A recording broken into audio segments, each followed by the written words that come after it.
M Krishna ನಿಧನದ ಬಗ್ಗೆ ತಿಳಿದು ತುಂಬಾ ದುಃಖವಾಗಿದೆ. ಸಿಎಂ ಆಗಿ ರಾಜ್ಯದ ಅಭಿವೃದ್ಧಿಗೆ ಕೃಷ್ಣ ಅವರು ಅಪಾರ ಕೊಡುಗೆಯನ್ನು ನೀಡಿದ್ರು, ಶ್ರಮಿಸಿದ್ರು. ಕೃಷ್ಣ ಅವರ ನಿಧನಕ್ಕೆ ರಾಷ್ಟ್ರಪತಿ ದ್ರೌಪದಿ ಮುರ್ಮು ಅವರು ಕೂಡ ಸಂತಾಪವನ್ನು ಸೂಚಿಸಿದ್ದಾರೆ.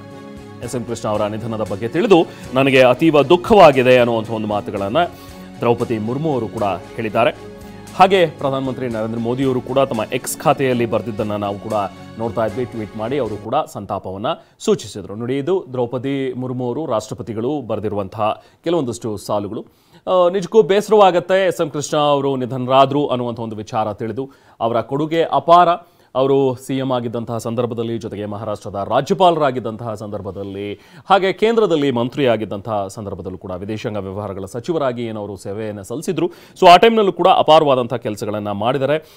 ಜನಾನುರಾಗಿಯಾಗಿ ಇದ್ದಂಥವರು, ಜನಪರ ಕೆಲಸವನ್ನು ಮಾಡಿದಂಥವರು, ಅಭಿವೃದ್ಧಿಶೀಲರಾಗಿ ಯಾವತ್ತೂ ಕೂಡ ಯೋಚನೆ ಮಾಡ್ತಾ ಇದ್ದಂಥವರು ಎಂ ಕೃಷ್ಣ ಅವರು ಅಂಥೇಳಿ ಎಲ್ಲ ನಾಯಕರುಗಳು ಕೂಡ ಇವತ್ತು ಸಂತಾಪವನ್ನು ಸೂಚಿಸ್ತಾ ಇದ್ದಾರೆ. ನಿಮಗೆ ಉಬ್ಬಿದ ರಕ್ತನಾಳ ಅಂದ್ರೆ ವೆರಿಕೋಸ್ ವೇನ್ಸ್ ಸಮಸ್ಯೆ ಇದ್ದಲ್ಲಿ ಫ್ರೀ ಡಾಪ್ಲರ್ ಸ್ಕ್ಯಾನಿಂಗ್ ಗಾಗಿ ಹಿಂದೆ ಭೇಟಿ ಕೊಡಿ ಏವಿಸ್ ಆಸ್ಪತ್ರೆಗೆ. ಒಂದು ರೀತಿ ಅಜಾತ ಶತ್ರು ಅಂತ ಹೇಳಿದ್ರು ಕೂಡ ಎಂ ಕೃಷ್ಣ ಅದು ತಪ್ಪಾಗ್ಲಿಕ್ಕಿಲ್ಲ. ಯಾಕಂದ್ರೆ ಅದು ಯಾವುದೇ ಪಕ್ಷ ಆಗಿರಬಹುದು, ಯಾವುದೇ ಪಕ್ಷದಲ್ಲೂ ಕೂಡ ಅವರ ಸೈದ್ಧಾಂತಿಕ ವಿರೋಧಿಗಳು ಬಹುಶಃ ಇದ್ದಿರಬಹುದು, ಅಥವಾ ಕೆಲವೊಂದಷ್ಟು ವಿಚಾರಗಳಲ್ಲಿ ಭಿನ್ನಾಭಿಪ್ರಾಯಗಳು ಇದ್ದಿರಬಹುದು. ಹೊರತು ಇವರನ್ನ ವಿರೋಧ ಮಾಡುವಂಥವ್ರಾಗ್ಲಿ ಅಥವಾ ಇವರನ್ನ ಕಟುವಾಗಿ ಟೀಕಿಸುವಂಥವ್ರಾಗ್ಲಿ ಯಾರೂ ಕೂಡ ಇರಲಿಕ್ಕಿಲ್ಲ.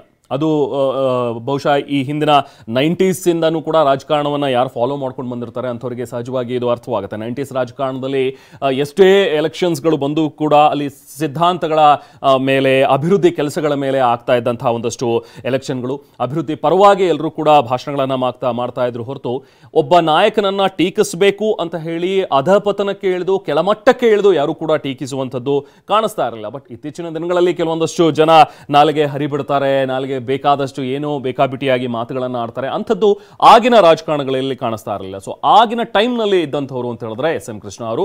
ಸೊ ಹೀಗೆ ತಮ್ಮ ವಿರೋಧಿಗಳಿಗೆ ತಮ್ಮ ಮಾತಿನ ಮೂಲಕ ಖಡಕ್ ಆದಂಥ ಸಂದೇಶಗಳನ್ನು ಕೊಡ್ತಾ ಇದ್ರು. ಖಡಕ್ಕಾಗಿ ಅವರು ಅವರ ಮಾತುಗಳಲ್ಲೇನೆ ತಿವಿತಾ ಇದ್ರು. ಹೊರತು ಆ ಮಾತುಗಳು ಕೂಡ ಅಷ್ಟೇ ಶಿಸ್ತುಬದ್ಧವಾಗಿರ್ತಾ ಇದ್ವು. ಅನವಶ್ಯಕವಾಗಿ ಲೂಸ್ ಟಾಕ್ ಅನ್ನ ಮಾಡುವಂಥದ್ದು, ವಿನಾಕಾರಣ ಕೆಲವೊಂದಷ್ಟು ಪದಗಳನ್ನು ಬಳಸಿ ಟೀಕೆಯನ್ನು ಮಾಡುವಂಥದ್ದು, ಆ ಥರದ್ದು ಯಾವತ್ತೂ ಮಾಡಿದವರಲ್ಲ ಎಂ ಕೃಷ್ಣ ಅವರು. ಸೊ ಹಾಗಾಗಿನೇ ಇವತ್ತು ಯಾವುದೇ ಪಕ್ಷದ ನಾಯಕರಾಗಿದ್ರು ಕೂಡ ಎಂ ಕೃಷ್ಣ ಅಂದ್ರೆ ಎಂ ಕೃಷ್ಣ ಅವರು ಎಂಥ ಒಬ್ಬ ಧೀಮಂತ ರಾಜಕಾರಣಿಯಪ್ಪ ಅಂತ ಹೇಳಿ ಮಾತಾಡ್ತಾರೆ. ಸೊ ಅಂಥ ಒಂದು ಹೆಸರನ್ನು ಗಳಿಸಿದಂಥವ್ರು ಎಂ ಕೃಷ್ಣ. ನೋಡಿ, ಎಂ ಕೃಷ್ಣ ನಿಧನ ದೇಶಕ್ಕೆ ತುಂಬಲಾರದ ನಷ್ಟ ಅನ್ನುವಂಥದ್ದನ್ನ, ತೀವ್ರ ದುಃಖ ಆಗಿದೆ ನಮಗೆ ಎಂ ಕೃಷ್ಣ ಅವರ ನಿಧನದಿಂದ ಅನ್ನುವಂಥದ್ದನ್ನ ಈಗ ರಾಜ್ಯಪಾಲರು ಕೂಡ ಟ್ವೀಟ್ ಮಾಡಿದ್ದಾರೆ. ಟಿ.ಸಿ. ಗೆಹ್ಲೋಟ್ ಅವರು ಸಂತಾಪವನ್ನು ಸೂಚಿಸಿದ್ದಾರೆ ಕೃಷ್ಣ ಅವರ ನಿಧನಕ್ಕೆ. ಎಂ ಕೃಷ್ಣ ಅವರ ನಿಧನ ದೇಶಕ್ಕೆ ತುಂಬಲಾರದ ನಷ್ಟ ಅನ್ನುವಂಥದ್ದನ್ನು ಅವರು ಹೇಳಿದ್ದಾರೆ. ಸೊ ಎಂ ಕೃಷ್ಣ ಅವರ ಒಂದು ರಾಜಕೀಯ ಜೀವನದ ಬಗ್ಗೆ ನಾವು ಕೂಡ ಮಾತಾಡ್ತಾ ಇದ್ವಿ. ಸೊ ನೋಡಿ, ಈ ಪೋಸ್ಟ್ ಮಾಡಿದ್ದಾರೆ ರಾಜ್ಯಪಾಲರಾಗಿರುವಂತಹ ಥಾವರ್ ಚಂದ್ ಗೆಹ್ಲೋಟ್ ಅವರು. ಸೊ ಮಾಜಿ ಸಿಎಂ, ಮಾಜಿ ಕೇಂದ್ರ ಸಚಿವ ಎಂ ಕೃಷ್ಣ ಅವರ ನಿಧನದಿಂದಾಗಿ ತುಂಬ ದುಃಖ ಆಗಿದೆ. ಕರ್ನಾಟಕ ರಾಜ್ಯ ಕಂಡಂಥ ಒಬ್ಬ ಧೀಮಂತ ರಾಜಕಾರಣಿ ಅವರು.